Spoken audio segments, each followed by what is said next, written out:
The hallway laughter. The house was quiet, quieter than it had any right to be. Midnight had settled over the neighborhood like a damp blanket, muffling even the distant hum of traffic. The only sound was the low creak of the floorboards beneath my feet as I walked from the living room toward the kitchen. The dim glow of a single lamp in the corner casting long, wavering shadows down the hallway. A draft slipped along the baseboards, brushing against my ankles, the cold seeping into my socks. That's when I heard it. A laugh, high-pitched, fleeting, and unmistakably childlike. It echoed down the long hallway, bouncing off the walls in a rhythm that seemed almost deliberate. I froze mid-step, my stomach tightening. I live alone. No children. No one I knew could have been here. Yet the sound had been real, insistent, and impossibly close. I waited, straining my ears. Silence followed. Just the soft hum of the refrigerator and the distant creak of settling wood. I told myself it was my imagination, the remnants of some half-forgotten memory of my nephew visiting last summer. I shook my head and moved forward, each step deliberate, careful, ears tuned to the darkness. The lamp flickered suddenly, the bulb shivering like a candle in a draft. Shadows leapt across the walls, folding the familiar hallway into strange angles, making it seem longer, narrower, unnatural. The laugh came again, closer this time, as if bouncing from wall to wall, teasing me. "Hello!" My voice was hesitant, breaking against the quiet. Nothing answered, except the faint whistle of air through the window seals. I reached the hallway entrance to the bedrooms, the usual clutter of shoes and laundry lining the floor. One shoe lay out of place, its twin missing entirely. That was odd. I remembered leaving both neatly by the door that morning. I bent to pick it up, feeling the cold linoleum beneath my fingertips, and then froze again. Another laugh, louder, clearer. Directly behind me, I spun. Empty hallway. The shadows seemed to twitch with something alive, though I saw nothing. The door to the guest bedroom, which I was certain I had closed earlier, now stood slightly ajar, just a sliver of darkness visible between the frame and the edge of the door. I stepped forward cautiously, my hand brushing the wall for guidance. My fingers traced the textured wallpaper as I approached, each creak of the floor echoing like a gunshot. I could smell the faint residue of something sweet, bubblegum maybe, or candy, but the room had been empty for weeks. The laugh came again, behind me now, closer, but somehow distant too, impossible in its placement. It seemed to circle the space, shifting direction as I turned, always remaining just out of reach. My pulse hammered in my ears, a rhythm I could not control. I tried the light switch. Nothing. The lamp in the hall remained dim, flickering in uneven intervals, casting shadows that seemed to stretch and writhe, subtly shifting with each pulse of electricity. The air grew colder. My breath misted faintly in front of me. I walked toward the partially open door. The floor felt wrong. Too slick, too smooth, as if the house itself had subtly rearranged beneath me. I glanced down at the hallway floor. One of the rugs was shifted several inches to the side, exposing scratches I didn't remember seeing before. The laugh came again, close to my left this time, then right. I turned sharply, scanning the hallway from wall to wall. My reflection appeared in the glass panel of the front door, a distorted, elongated version of myself. For a moment, I could swear my own mouth moved without me speaking, a faint, mirrored echo of the laughter I was hearing. I swallowed hard. My hands shook. The guest bedroom door had now opened wider, its dark interior pooling into the hallway like a shadow spreading across the floor. I stepped closer, half expecting to find someone inside. The room was empty. No toys. No furniture out of place. Just the faint scent of something sugary and old, like a candy store long abandoned. I turned back to the hallway. A small object lay on the floor. A toy car, one I didn't own. Its bright red paint glinted in the dim light. I knelt, picking it up slowly. The wood beneath it was scuffed, scratched, as if it had been rolled along the floor repeatedly. I couldn't remember seeing it before. I set it aside and backed toward the living room. Another laugh, directly above me this time. The ceiling seemed to pulse in rhythm with the sound, the shadows in the corners stretching downward, reaching, curling. My heart hammered against my ribs.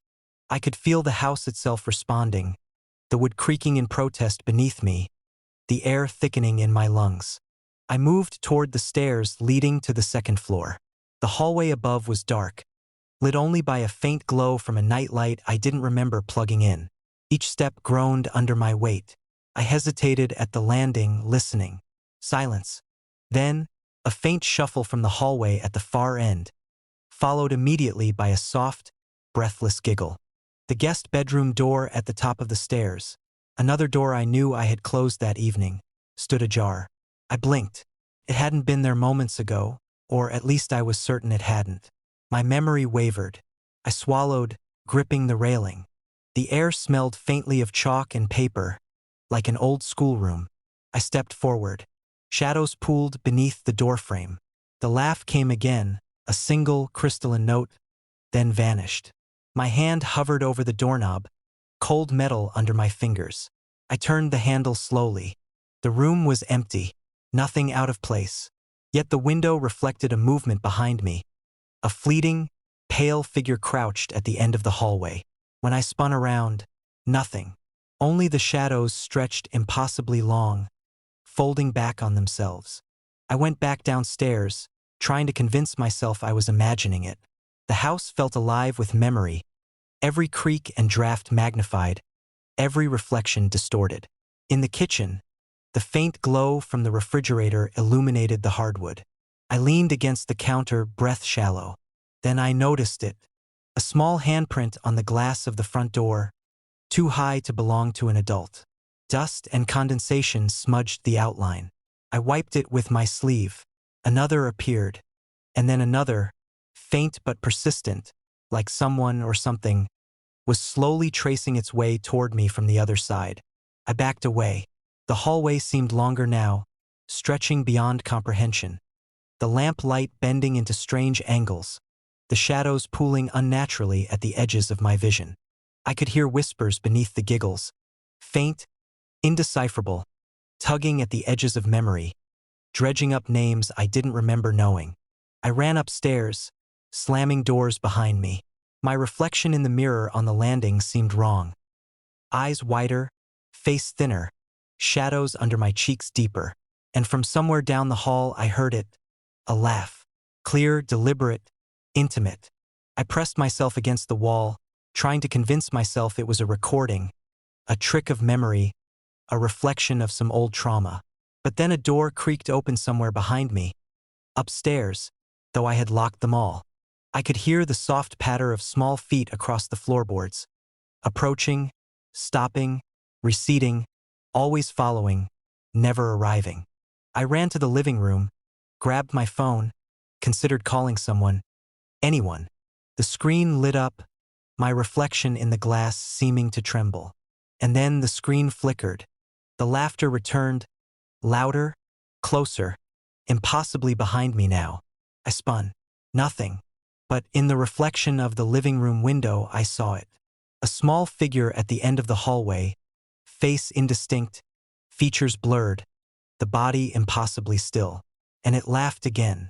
A soft, crystalline sound, a memory I didn't remember living, a sound that belonged to no one I knew. I blinked. The figure had moved closer in the glass. But when I looked directly down the hallway, it was gone. Shadows pooled, warped, stretching the walls. I pressed myself against the sofa, trembling, trying to shut my eyes, trying to rationalize. And then I remembered. I had lived in this house for years. I had never heard a child laugh in the hallways. But I had memories, faint, fleeting, of a little girl, a neighbor's child who had once visited, someone who had vanished decades ago. The news stories I had read as a teenager came back in fragments. Missing girl, unsolved, house abandoned at night. My parents had insisted the stories were distant, unrelated. Yet here she, or what remained of her, was lingering in the architecture, in the walls, in the shadows. I wanted to leave, to step outside, but my feet refused. I realized with a creeping, impossible certainty that the house had folded itself around the sound, that every creak, every shadow, every flicker was designed to draw me in. The laughter returned once more, just at the corner of my vision, curling around the edge of the hallway. Clear, intentional, waiting. I dared not look directly at it again.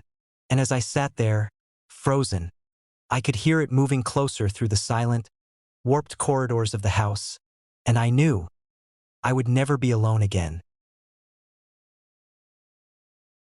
The basement silhouette. The house was quiet that night, the kind of quiet that made the usual hum of the refrigerator and the distant drone of the street lamps feel exaggerated, almost intrusive. I had just finished tidying the living room, dim lamps casting pools of warm light across the hardwood floors, when I noticed it, a flicker from the basement. I froze. The narrow stairwell leading down had a single bare bulb that swung slightly in its socket, throwing uneven light across the walls. I hadn't turned it on tonight. The basement door had been closed when I left earlier. My heart picked up, steady, deliberate. I live alone. There was no one who could be down there. I approached the door cautiously, my hand resting on the knob. The air around it was cooler than the rest of the house, a faint draft rising from the stairs like the exhale of something waiting. I listened. A hum, low, constant, but faintly metallic, seemed to come from below, though I could not place its source. The bulb above the stairwell swayed once, then flickered, dimming, brightening, and for a heartbeat I thought I saw movement. A silhouette, just for an instant, standing halfway down the steps. I stepped back, rationality clawing at the fear. Maybe a trick of the light. Shadows from the living room lamp stretched oddly, bending the familiar angles of the stairwell. I told myself this over and over, but the unease remained, prickling at the back of my neck. I climbed the first step to the stairwell threshold. The bulb swayed again, flickering, revealing nothing, and yet, somehow confirming everything. The silhouette was back, more defined this time. A figure, standing rigid, mid-step, shadow pooling around its feet. No features were visible, just a dark form outlined by the irregular glow. I blinked. When I looked again, it was gone. I forced myself to descend. The air grew colder with each step. It wasn't a sudden chill, just a gradual, creeping dampness that clung to my sleeves. My feet creaked against the wooden stairs, every step magnified in the silence, echoing back at me in ways that made the familiar walls feel alien. The basement smelled faintly of dust and cold cement, the scent of earth held just beneath the floorboards. I reached the bottom, scanning the space. Boxes stacked along the walls, a workbench with scattered tools, the washing machine humming faintly in the corner. Nothing out of place. Yet the bulb above flickered again, briefly revealing the silhouette at the top of the stairs, backlit, unmoving. My stomach nodded. I looked up, nothing. Only the swinging light bulb and the empty stairwell. I ran my hand along the workbench, searching for something, anything, that could ground me. A wrench rolled slightly, a subtle movement that shouldn't have happened. I froze. The air shifted again, cool and deliberate, brushing across my face, carrying a faint metallic tang. I shivered, realizing my pulse had accelerated without my consent. I moved toward the washing machine. Its hum was steady, yet underneath, faint. A rhythmic tapping seemed to echo from the walls, from nowhere and everywhere at once. I leaned closer. The basement light flickered, and in its brief illumination, I saw it again. The silhouette, closer this time, at the top of the stairs. Still unmoving, faceless, patient. I stepped back. My mind scrambled for explanations. Shadows cast by the bulb, reflections, fatigue. I had been awake late, restless, but none of that accounted for the cold air that wasn't mine, the soft metallic scent, the way the silhouette appeared, always fleeting, always in the same place. I remembered the stories from the previous owners, half-forgotten warnings whispered through neighbors' conversations. A figure seen in the basement, always at the stairs, always disappearing when confronted. I had laughed them off, of course. I had lived here for months without incident. But now, standing in the dimly lit room, the basement felt different, alive in ways I couldn't explain. I climbed the stairs to check the main floor, Cautiously, slowly. The air warmed slightly, the hum of the appliances familiar again. I paused halfway up, glancing back. The basement light flickered, and in the shadows the silhouette remained. Not moving, just observing. I reached the top. Empty hallway. Everything normal. Yet the feeling of being watched lingered, thick and tangible. I shut the basement door, the latch clicking sharply in the silence. I leaned against it, trying to steady my breathing. My hands shook. Sleep was impossible. Every time I closed my eyes, I saw the silhouette at the stairs, the light flickering, the shadows bending toward it. In my dreams, it was always just beyond reach, silent, patient, a presence folded into the architecture of the house. I started noticing anomalies, objects subtly out of place. A box shifted by inches, a tool misplaced, a small smear of dust where it shouldn't be. The stairs creaked in patterns that didn't match my footsteps. Cold air would sweep up from the basement on nights when the door was closed, the bulb above flickering in rhythm with the exhale of the house. One night, I decided to stay awake and watch. I sat in the living room, laptop in hand, recording the stairwell. The basement light flickered again, and there it was, the silhouette at the bottom this time completely still. I leaned forward, trying to focus, and for a heartbeat, it seemed to shift, the shadows stretching around it unnaturally, the air dense. I tried to speak. "Who's there?" My voice sounded hollow in the basement hum. The silhouette didn't respond. It never moved, never spoke. Yet I felt its awareness, deliberate and patient. I scrolled back through the recordings, reviewing nights past. My own memories faltered. I had moved in months ago, yet the silhouette appeared in footage from the first night, waiting at the same stairs, lamp flickering above it. And in frames before that, footage recovered from the previous owner's system, it was there as well. Always the same, standing, patient, watching.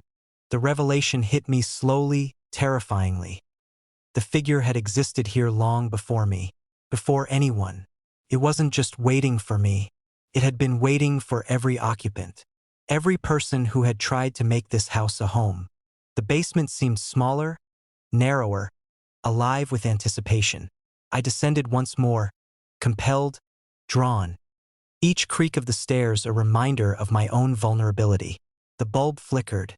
The silhouette appeared again at the top, unchanged. Shadows curled around its feet, pooling unnaturally, shifting with no source. I wanted to leave. I wanted to flee. My legs refused. My pulse thundered in my ears. The metallic tang in the air thickened. Every object in the basement seemed to lean subtly toward the stairs, as if pulled by unseen gravity. And then I noticed it, a faint outline on the stairs. Not the silhouette itself, but an impression. Footsteps, faintly illuminated in the dim light, leading upward. They weren't my own. They hadn't been. And yet the stairs bore them. I stepped backward. My reflection in the basement window wavered, stretched, and for a fleeting moment, I saw the silhouette standing behind me, closer than before, faceless, patient, and then it was gone. I fled to the top floor, locking the basement door. I didn't sleep.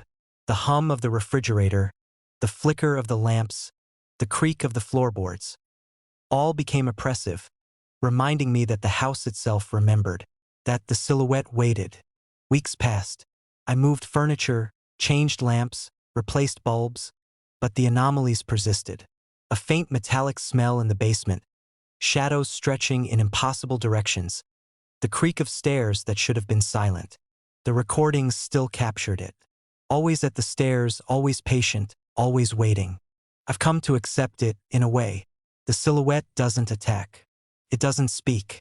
But it exists in the house, as much a part of it as the walls, the beams, the light bulb swinging above the stairs. And now, sometimes, when I descend for laundry or to retrieve a box, I feel it behind me. Just behind me, standing at the top, faceless, watching. I don't know if it has always been here or if it follows each occupant from one house to the next. But I know this: the basement is never empty. The light will always flicker, and the silhouette will always be there, patient, waiting, just beyond the threshold of perception. Sometimes I think it's not the stairs that lead to the basement. It's the basement that leads to it. And I've learned not to descend alone.